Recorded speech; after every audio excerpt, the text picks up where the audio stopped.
Welcome back. All right, so 4 games tonight in the National Hockey League. Night's all done. It's relatively early, by my standard anyways, to be done work. All right, so that being said, we're going to start things off looking at the Coyotes and the Sabres. The Coyotes have started going in the wrong direction. So it's Vejmelka versus Levi and 2:24 in on a rush. Okposo buries a rebound to make it 1-0 Buffalo. Robinson and Clifton with the assists, as Eric Robinson might have had one of the best games of his career tonight. Peterka to Benson, near miss. The Sabres then get a little overzealous. Well, Benson gets overzealous, and it's an offensive zone penalty for Buffalo. So the Coyotes cycle late. Kerfoot's denied. That power play is killed off by the Sabres. The shots are 5-2 for Buffalo, 7.5 minutes in.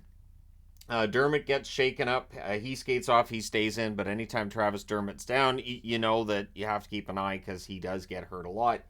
Bukestad's denied. The Sabres clear. Coyotes go back to the power play. That was killed off as well.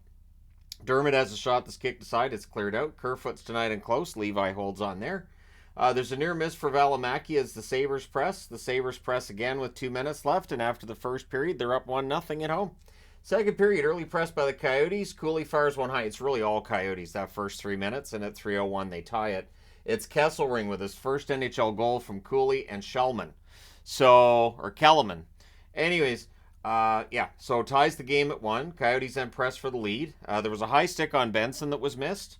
Stetcher has a shot that saved as the Coyotes press. And then from inside the crease, Robinson scores. Okposo and Clifton with the assists at 6:14, and it goes 5-hole as well. So Eric Robinson with a goal to go with his assist.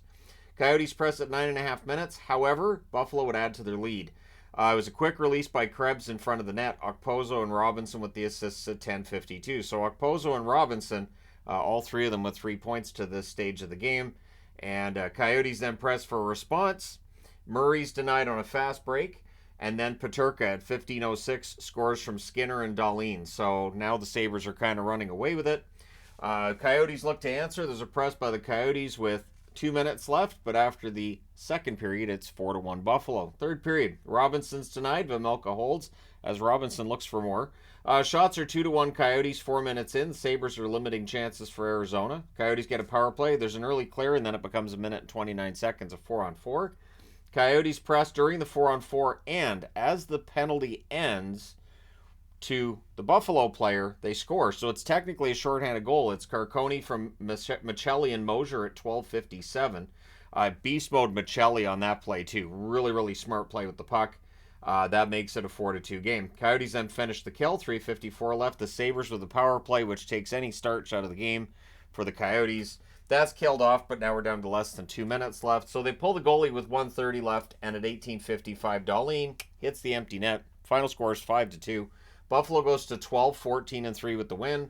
The Coyotes 13-12-2 with the loss. Shots on net 13-5 Buffalo in the first, 15-10 Buffalo in the second, 10-8 Buffalo in the third. They outshoot Arizona 38-23. Power plays, Arizona 0-3, Buffalo 0-2. The hits 27-21 for Arizona. Vejmelka saved 33 out of 37. Levi 21 saves on 23 shots. All right, and then the big game for tonight I would think was Toronto and the Islanders. And I'm going to say this too. I think this is one of the most impressive games the Islanders have played this season. So, Samsonov versus Sorokin in this one. Good early back and forth. There was a glove save and a hold on a Matthews shot. The Islanders press at 4 minutes. Marner has a fast break that draws a power play, and they would score on it. It is Matthews from Marner and Nylander at 5:49. It's a tic-tac-toe play, buried from the slot. No chance for Sorokin. Islanders look to respond. We get a press by the Leafs then. They're kept to the outside. Domi has a rush chance that's held. And then Nelson buries one far corner to tie the game at 1. Palmieri and Dobson with the assists at 9 minutes and 20 seconds. The Islanders draw a power play. There's back-to-back clears. That power play is killed off. One shot for the Isles on their power play.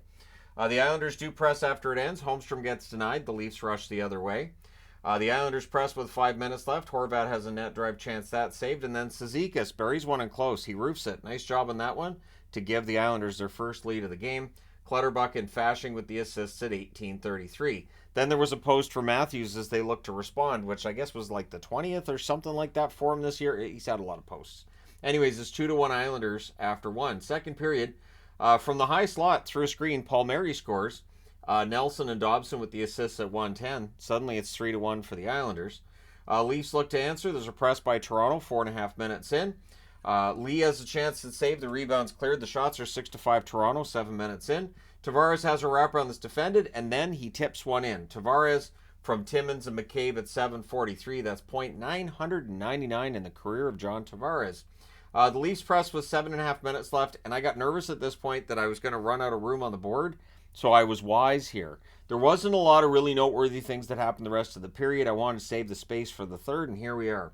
Third period, early jump for the Islanders. Fans call one, the referee doesn't. Keep in mind the Islanders are up 3-2 at this stage. Islanders are blocking the Leafs at the blue line. I thought they did a really good job of shutting things down. Shots are only one apiece at 4.5 minutes. Long stretch with no whistles. So the Islanders are playing Islanders hockey. No penalties, no whistles, and not a ton of shots and really prime opportunities. Horvat's denied as the Islanders press. The Leafs then get some pressure at 9 minutes. Tavares has a wraparound, that's saved. Pajot has a net feed, that gets picked off. And then Marner has a net feed at the other end, that gets picked off as well. Leafs press with 4.5 minutes left. Matthews has a shot that nearly fools Sorokin while they have the goaltender pulled. 1:03 left, the Leafs call a timeout, and eventually they tie it. It is Riley from Tavares and Nylander at 1953, so that's point number 1,000 with John Tavares' father in attendance, and he seemed quite happy to see his kid get the 1,000th point. I can say his kid because, yeah, it's his kid. Anyways, so that ties the game at 3, because sometimes people will be like, he's not a kid, he's an adult. But still, it's his kid. You never stop seeing them as kids, even when they're adults. So, in the overtime, the Leafs control early. Matthews is denied, and then the puck goes the other way, and Horvat on a rush scores. Barzal and Dobson with the assists at 44 seconds. So for Horvat, I believe that's the 10th goal now. We're 27 games into the season. If he can be a 30-goal scorer, I think Islander fans are going to be happy. They're happy with the overtime win. They go to 13-7-7 on the season with the win. Toronto drops to 14-6-5 with the overtime loss. Shots on net, 14-9 Islanders in the first, 14-12 Toronto in second, 14-4 Toronto in the third, and then in the overtime 2-1 for the Leafs. But the shot the Islanders had is the one that matters. Final shots 39-31 Toronto. Toronto scored on their only power play. The Islanders did not score on their only power play. Hits 19-12 Islanders. Samsonov saves 27 out of 31. Sorokin 36 saves on 39 shots. And so for Toronto, tomorrow night they're against the Rangers. Do you play Martin Jones tomorrow night against the Rangers? I will be very interested to see what they do. Because if you're going with, who the better team is right now, you would think Jones would have played this game, and then Samsonov would have got the Rangers. But again, it'll be interesting to see what they do. Let me know your thoughts. All right, next up, Detroit and Dallas. And I really had this feeling like, okay, Dallas has got to get it together, and I got nervous in this one. So it's Reimer versus Ottinger, the Rave jerseys. First reason I got nervous. Doesn't feel like Dallas has played that well wearing the Rave jerseys. Tonight that was going to change. Stars press at 2 minutes. DeBrincat has a net drive that's defended. Ottinger then holds on to a chance DeBrincat has later on. Johnston hits the outside. Johnston, I should say, hits the outside of the net, while Dallas has some pressure, but Detroit opens to scoring. It's the fourth shot on net. Sprong gets it, so since going to the number 17, it seems to suit him. Fabry and Fisher with the assists of 5:19. It's 1-0 in favor of the Wings. There's a crossbar for Heiskanen then as the Stars press. Shots are 4-3 for the Wings with 9 minutes left. Stars press with 8 minutes left. We get a power play for Dallas, and they score on it. It's Heiskanen from Robertson and Ben at 13:35. That's Ben's 500th career assist, so it's the night of milestones. It's a good cycle. It's buried on a wrist shot by Heiskanen. Sider then has a net feed that gets picked off. Marchman has a net drive. That's held. Fabry takes a puck to the face. He goes off for repairs. He would return. And before the period's out, just before the period's out at 19:59, Lindell gets a goal from Steele and Hakanpää. So it's 2-1 for Dallas after first period, and that's a tough goal for Detroit right before the buzzer. Second period, early press by the Wings. We get a power play for Dallas. Robertson has a chance that's held. It becomes 4-on-4 for 40 seconds. Everything gets killed off. Gostisbehere has a shot that's held afterwards. The shots are 5-4 for Dallas 7 minutes in. Stars press at 9.5 minutes. Fabry fans on one. Ottinger holds after that. And then Robertson scores from Lindell to make it 3-1. That's at 11:15. And then Johnston gets denied on a one-timer. Not long after that, Duchesne gets his first in 11 games. He tips it in. Hanley and Sagan with the assists at 13:29. First assist of the season for Hanley. But Detroit doesn't let them get too far ahead. Berggren scores from Veleno and Gostisbehere at 13:51, buries it from the side of the net. So while they're still celebrating the goal to make it 4-1, Detroit scores to make it 4-2 and keep this game within range. Wings then look for another with 3:32 left. The Wings with a power play. There was a shorthanded Harley chance that helps to finish off the kill.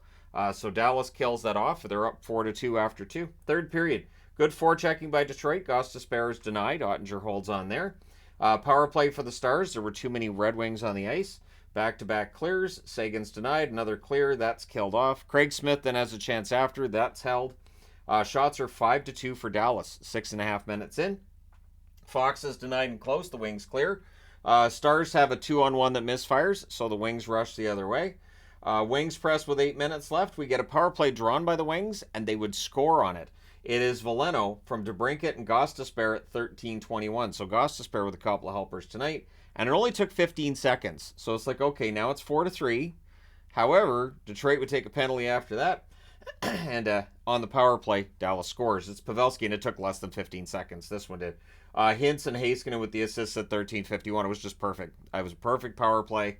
Pavelski tips it in because it's what he does and makes it 5-3 and makes Dallas fans feel a little better in Dallas tonight. Goalie pull with 2:39 left. It lasts until 1:47 left. It becomes 6-on-4. So penalties taken by Dallas. With 1:11 left, though, Patrick Kane takes a penalty. It makes it 4-on-4. He didn't look happy in the box, and he was less happy when they pulled the goalie, and Dallas scored. It's Heiskanen with his second of the game, Steele with the assist at 19:18, and so your final score in this one is 6-3 for Dallas. They go to 16-8-3 with the win. Detroit 14-9-4 with the loss. They've started struggling. Shots on net, 9-8 Detroit the first, 12-10 Dallas in the second, 15-11 Dallas in the third. Final shots 35-30 for Dallas. Power plays, Detroit 1-for-4, Dallas 2-for-4. Hits 10-3 for Detroit. So Dallas decided they weren't interested in hitting tonight. Reimer, 29 saves on 34 shots, and Ottinger, 27 saves on 30 shots.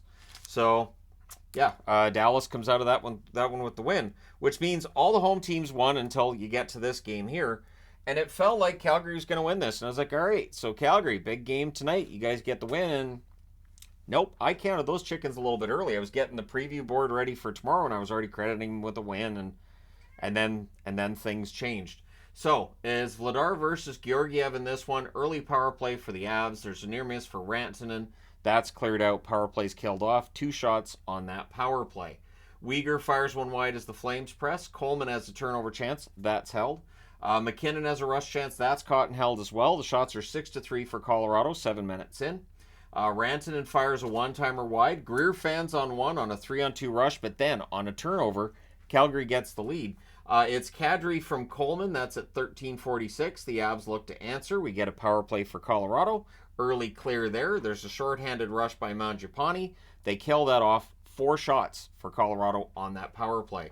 Vladar was really the story to that stage of the game, and then Colorado breaks through. Tatar scores his first of the season, and the way he celebrated, you could tell it was his first in about 30 games. Colton and Olofsson with the assists at 18-14. That was the 15th shot already for Colorado in this game. So they tie it at 1. Vladar held as long as he could, but we're going into the second period with the score tied at 1. So in the second period, there's an early Avalanche power play, and they score on it. It's Makar from Rantanen and McKinnon at 1:42. Just tees it up and buries it. The Avs can score at will. So that gives the Avs a 2-1 lead, and the shots are 3-2 for Colorado, 3.5 minutes in. But at 5:14, Calgary ties it. It's Mangiapane. Good forechecking leads to this one. It's a one-timer from the slot. Kadri and Gilbert with the assists. The Avs go back to the power play. That was killed off. The Flames get a power play after that. That was killed off as well. And then Coleman puts one kind of through Georgiev on a zone entry. I know there was a deflection there as well. Backlund and Gilbert with the assists at 13:21. So Gilbert with a couple of helpers on back-to-back goals. And suddenly Calgary has their lead back. They're up 3-2 at this point in the game. So the Avs press for a response, and they would get it. At 14:57 is Ben Myers playing his first game of the year. He gets his first goal of the year. Cogliando and Malinsky with the assist. He buries that one in close. So that ties the game. It does not stay that way. At 16:18, Zary bats one out of the air. Weegar with the assist, and suddenly Calgary has their lead back at 4-3. Things get punchy on a hold by Georgiev, and Georgiev was doing some of the punching, so it's a 4-on-4 coming out of that. And during the 4-on-4, Sharangovich taps one in from the backside of the net there, basically a cross-crease pass and buried. Hanifin and Anderson with the assists at 18:34. So that's your backdoor play, right? So it's 5-3 for Calgary after 2. So the Avs put Prosvetov in for the third period, and I'm not saying that's why the game kind of turns, but I don't think it hurt. I don't think that when you see your starting goaltender on the bench and you realize, we allowed 5, I think that kind of fires you up a little bit. So Solovyov has a shot that's caught and held. The Avs press are kept to the outside. 5 minutes in, the shots are 2-1 for the Avs. So it doesn't, it looks like the Flames are doing a good job of keeping things shut down at this stage. Get a power play for Calgary. And this was a Flames defense that's playing without Tanev, who got hurt 15 seconds into the game. So the 5 defensemen that were left there did a pretty good job. However, things start to fall apart a bit. There's a shorthanded rush by Makar that ends that power play for Calgary. And the Avs really got a boost from killing that off. So Woods denied on a rush, and then from the side of the net, Colton buries one from Manson and Byram at 11:20. So that makes it 5-4. The Avs are not done. At 13:31, it's Rantanen burying a rebound from Makar and Byram. Again, these guys can score at will, and they do it again. At 15 minutes and 30 seconds on a breakaway, and you can't allow this in the third period in Denver. McKinnon scores from Nichushkin and Rantanen. It's suddenly 6-5. Calgary would pull the goalie. They had timeouts. They did what they could do, but in the end, they lose this one in Denver 6-5, and they're got to feel like 2 points got away, or at the very least a point, right? If you at least nurse it to overtime and get a point, you can kind of have some kind of moral victory there, but no. So Calgary drops to 11-14-3 with the loss. The Avs needed this one. They're 17-9-2 with the win. Shots on net 14-7 for Colorado in the first, 15-8 Calgary in the second, and then 15-11 Colorado in the third. Final shots are 37-33 for the Avs. Power plays, Calgary 0-2, Colorado 1-4. The hits 20-12 for Calgary. Vladar saved 31 out of 37. It's an ugly stat line, but I thought he played fine. It's the Avs.